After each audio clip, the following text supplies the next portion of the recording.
Welcome back to another episode of the Liberation Lab podcast, insights and interviews for the disruptive educator. I am your host, Bobby, and I'm excited to dive into this episode on fighting the unseen. At the time of this recording, there are many educators faced with the overwhelming duties of the task at hand, whether that be mandates from central administration, whether that be the things that your principal is handing down. It just seems like we're being swamped with task after task that just checks the box of compliance, but doesn't really move the needle in terms of educational justice. And the funny thing about pain, right? Pain has the effect of making you only see yourself. It functions as a microscope, if you will, and it helps you zero in or it causes you to zero in on your feelings. And as you zero in on your feelings, you function as if no one else really matters or is affected by what you're affected by. Pain causes you to only see yourself, and I think that that is emblematic of a larger situation that we're dealing with in education. And that is teachers are consistently in a place where they are trying to survive a system that is affecting them. And the tall order at hand is seeing that we educators are not the only ones affected by this system. As a matter of fact, in 2017, a study revealed that 61% of teachers found that their job is just stressful, and 58% cited that there was poor mental health as a result of job-related stress. I mean, we see it. The writing's on the wall. Teachers are leaving the profession in droves. We don't have as many people getting into education related fields in college. You go onto TikTok and all you see are educators who are complaining about the the state of things. It's truly hard out here. And then on top of that, teachers are struggling with almost a secondary traumatic stress where you take on the wounds of the students that you serve: toxic masculinity, poverty, abuse, homophobia, and the list goes on. This is very real for me. I had a student in my office just the other day, and we were talking about the choices that he made and how he was talking to his teacher, where it was coming from. I really try to get to the root causes of behavior because a lot of my kids come in and they exhibit things that will be labeled as disrespectful, and the child is only doing what they know. So I try to get beyond the labeling of the action and try to get to what's behind that. And as I was talking to this student, it was him and his friend, and I have a relationship with both of them. I said to the friend, "Can you just look at me real quick? I want to hear if you're telling me the truth. Look at me and say the same thing." This the student, his friend, so there's two of them. The other student replies, "Yo, that's gay." And I'm floored by this. Not just because he chose to use that verbiage, right? That's the reality. They're indoctrinated in this hyper masculinity that says that anything that seems feminine or other is gay, and they use gay as this slur. But more than that, there was no drawback. There was no function of, let me watch what I'm saying in the principal's office. And when I called this student's parent, they repeated the same thing to their parent. It sticks with me because it shows us what we're up against. It shows us that there is a sense in which our babies are continually taking in messages and then replaying them out. And if our response is to act as a microscope and zero in on only what we're experiencing, we will never change the system that is affecting us all. Or toxic masculinity. I literally will have students who will fight each other to prove they're not quote unquote turkey. I'm not turkey. Their way of saying they're not scared. And they feel like they have to prove their worth, their dignity, their value, their social capital depends on whether or not they can prove to someone else that they're not turkey. And while all of this is going on, the hard sell is that our system of education has us believing that it is an us versus them kind of situation. Either I survive or they survive, but we can't have it both ways. When I first started in school leadership, I had teachers asking me the question: are you for students or are you for teachers? Can you imagine the situation or the conundrum that that puts me in? Because to answer one way is putting me at the detriment or the disdain of the other. There is a choice that is being continuously fed to us in education that we have to choose one or the other. My answer is always yes. I'm I'm for teachers, and yes, I'm for students, and I refuse to believe that I have to choose one. Matter of fact, I believe being for one is being for the other. What this causes in us is that we're so busy fighting each other that we won't enter the ring for the fight for equity. We're worried about whether or not we get certain access and certain resources or certain things or certain or considerations. We're worried about compliance. And I get it in a very, very real way. Just the other day, I had to send a email for lesson plans. And let me be careful here. I understand that lesson plans, we have to do it for compliance measures, but I've seen the most immaculate lesson plans drawn up and copied and pasted and are AI crafted. And then you go into the classroom and then you see the most horrible teaching. So we can't equate lesson plans to great teaching. But yet and still, I have to comply. I have to keep my job. I got to feed my family. I got to do these things. And so many of us are feeling the same weight and pressure. But here's the rub for us. I believe the number one reason that we won't enter the ring for the fight for equity is our inability or resistance to anti-racism. There's that word again. I know it became popular in 2020. I know we haven't said it in a while, but it's still there and it's still true. Educator, you will not confront what you won't see. And here's the context. The context is such that you are fighting the biggest problems in this country one student at a time. Injustice, inequity, um, racism, poverty. Every student comes in with a story affected by some level of abuse or affected by some level of privilege that maybe they're not stewarding correctly. And let me pause here and say that we must be very, very careful. We must be very, very careful in how we pathologize Black and Brown communities. It is not everyone's story that they are coming from some impoverished or underserved background. Now, with that being said, we understand that the systems in our country have created conditions of harm that are replicated and seen most prominently in Black and Brown communities. AKA, the hood is not an accident. It is an intentional effort of these yet to be United States to continue to harm Black and Brown communities. So, educator, you're facing these problems one student at a time, and you're doing it with little to no emotional support.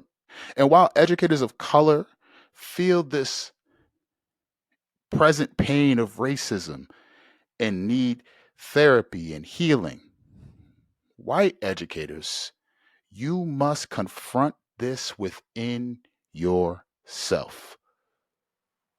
I just said a whole lot just now, so let me pause and let me unpack a couple of things. First, we must understand the terms. When I talk about racism, I am talking about a it is an ideology, right? It is it is a level of privilege and power. It is the ability to take your ideology and put it into action and legalize it. The ability to remove whole groups of people from opportunity because you feel like someone who looks different than you isn't equal to you. It is prejudice plus power. I'm going to say it again. It is prejudice plus power. So, can anybody be prejudiced? Absolutely. But does everybody have the power to enact their prejudice? No. There is one group of people in these yet to be United States who has the power to do that. So, I want to be very careful because every time we get into these discussions, people are like, oh my gosh, you're saying that certain people can't be racist. Yes, by definition, there is there is one group of people who have the opportunity to be racist in this country because there is one group of people who have the power. So, this is why I say, white educators, you must confront it within yourself. Oh, but Bobby, I never did X, Y, and Z. I never took part in X, Y, and Z. Agreed. Maybe you never enslaved anybody. Maybe you never had, um, maybe you don't have a racist bone in your body. Maybe. But you've been breathing in the smog, if you will, of a system that will continue to push out these beliefs. And you won't see it unless you unplug and do something different. One of my favorite movies is Inception, Leonardo DiCaprio. And the reason that it's one of my favorite movies is because it really causes you to think. The premise of the movie is that there are folks who are working to use your dreams and plant thoughts in your mind. And as you journey with this team who's going to place this thought to get this um, code or this passcode or whatever out of this person, they go within the dream. And Leonardo DiCaprio has this device. Everybody has one, and only you know it. And Leonardo DiCaprio's device is this top, and he spins it. When he spins it, if it keeps spinning, he's in a dream. If it stops spinning, he knows he's in reality. The question on the table for us as we watch the movie is it still a dream or is it reality? And we're left questioning it all the way through the movie up until the end. Here's my point. Oftentimes, white educators do not step into the fight for equity because sometimes we're asleep. We don't know what reality is because sometimes, for some of my majority counterparts, we won't see the battles that we're facing because we think we have an understanding of the country. We think we have an understanding of what faces people, or we have bought into certain terms. We bought into certain ideologies. Things like meritocracy. Meritocracy is a myth. Now, in an ideal world, sure, people who work hard should be afforded the opportunity. I have no problem saying that. But our world is less than ideal. And I have met the hardest working and smartest people who can't get the same opportunity strictly because poverty has affected them differently than other people.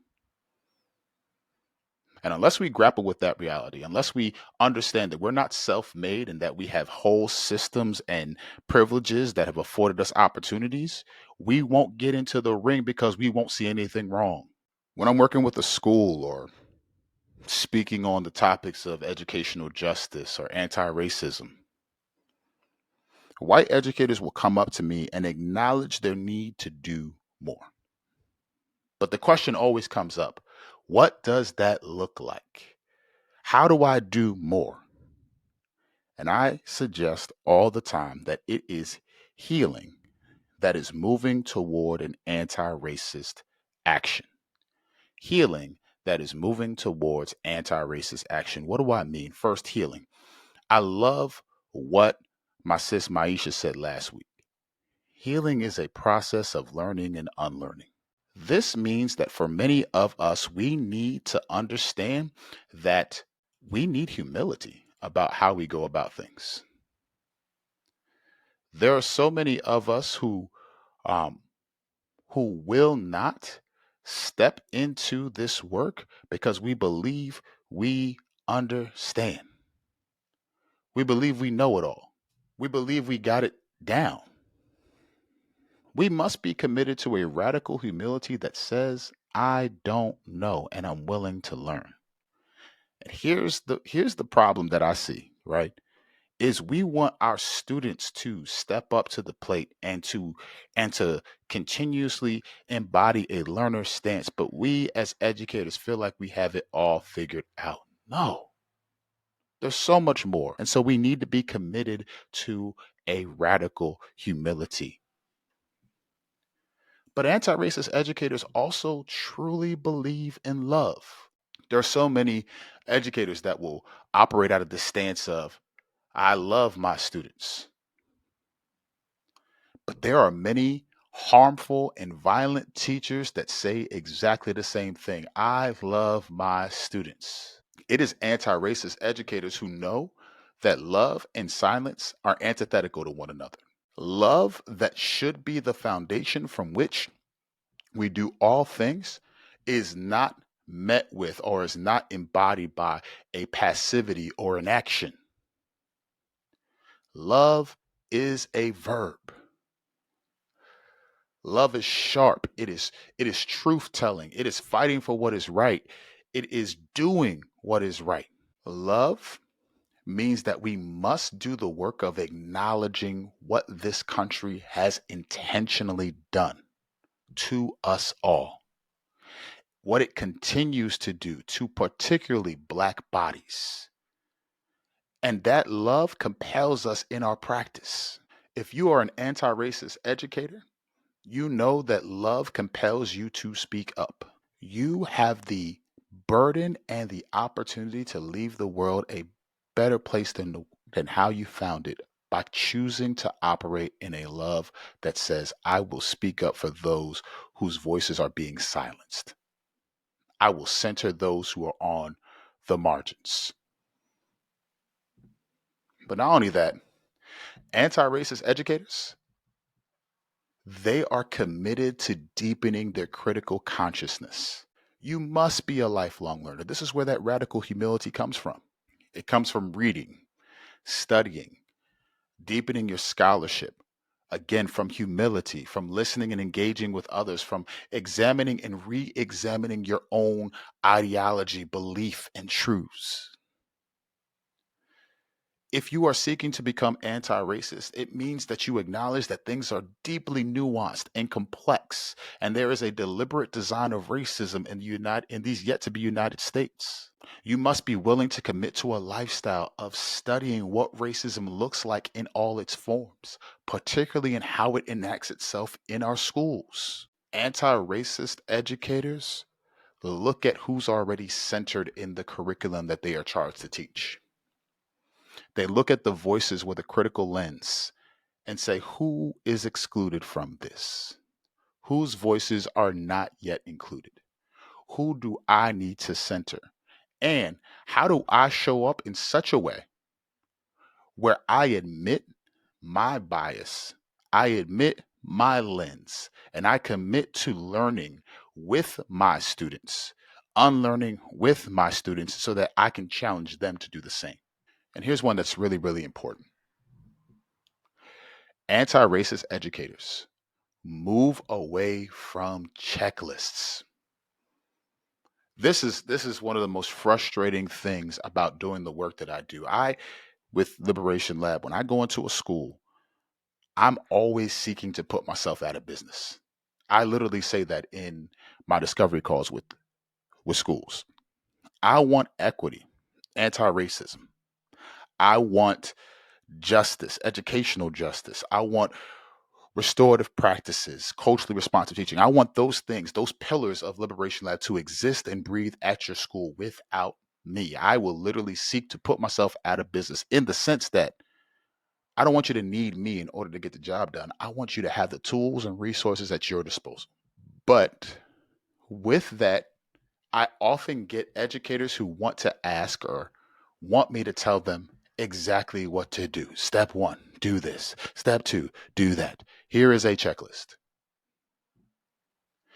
Anti-racist education, anti-racist schooling can't be packaged or prescribed or arranged into this checklist, this rubric, this formula. Surely those things help us to understand some of our practices or some of the things that we should be doing, some of the things that should be key. But anti-racist educators understand that the work starts within themselves. You grapple with your own beliefs, your mindsets, your philosophies, your biases about the world, your education, and your students. I'll give you a for example. One of the things that I'm working on with my team and the folks that I serve alongside is redoing our discipline. What does a discipline referral look like, and what are some of the things that you need to do first? Now, some of the things that come up are classroom management issues. We're just not doing what we have to do to see the kind of behaviors we want to see in class, and kids will test that. At the same time, there are some educators who rely on the words disruptive, the words disrespectful, the words defiant, excuse me. Those 3 Ds. They rely on them to describe a set of behaviors that they're seeing in their classroom. That student is disruptive. That student is disrespectful. And don't get me wrong, I think that there are points and issues that we can take with how students may communicate what they are communicating. But I also need us to understand 2 things. One, typically the teachers who have the biggest problems with respect are the ones who talk to kids any type of way. So how are you talking to kids? What respect level are you giving them? Or do you feel like children are supposed to be seen and not heard? You know that in your classroom, right? Like if you have children coming into your classroom and the way that learning takes place in your classroom is that they are to be seated and silent and compliant, chances are you're probably not teaching. So not only that, but when we talk about this reliance on being or identifying things as disrespectful, understand that those words have been coded for us to blame, to victimize, and oppress Black and brown people. If our students have not been challenged to assimilate into whiteness, if they have not made that decision, if they aren't doing things that are normed as white standards of doing things, those are the ones that we label defiant, disrespectful, and disruptive. That typically those words are coded words for the children who refuse to assimilate to whiteness. And we have to grapple with our allegiance to, our understanding of. I push my teachers to move away from that language. What are they doing that is disrespectful? What are they doing? Give me something specific. So you must understand that the work begins with you. You must become conscious of the intentional and multiple ways that schools mirror society. You must recognize that schools are doing exactly what they've been built to do in this country: exclude, silence, erase, promote white supremacy. There are parts of schooling that you must take a holistic approach to, that you must consider the dimensions of schooling through an anti-racist, anti-oppressive lens. Think about the demographics of staff. Think about how literally the person talking right now on this podcast represents 1.3% of the teaching force. Think about the fact that school leadership is filled with hurdles. Not only do you have to go get your master's, then you have to pay for the test. In New Jersey, that test is almost $500. Then after you take the test, you got to go through 2 years of mentorship. And then you have to pay your mentor a total of $2,500 to finally get your standard cert, to then apply to districts who may or may not hire you simply because of what you look like. And before I hear somebody saying, oh, you're just crying about your own this and that, listen, not only do I know people who have said the same thing, who have the same stories or things like that, I've literally been on an interview. I have conducted myself in a manner commensurate with the position. I have shown that I have the intellect, the capability to teach kids math, and have been told by folks that the district didn't know that I knew in said district that I was quote unquote too black. What the hell does that mean? So think about this. School governance, school curriculum, special education, and the over documentation, the over recommendation of black and brown kids. Our teaching and learning practices, our definitions of academic and teacher success, professional development, school mission and vision statements, school network and district policies, school culture and approaches to discipline is a big one.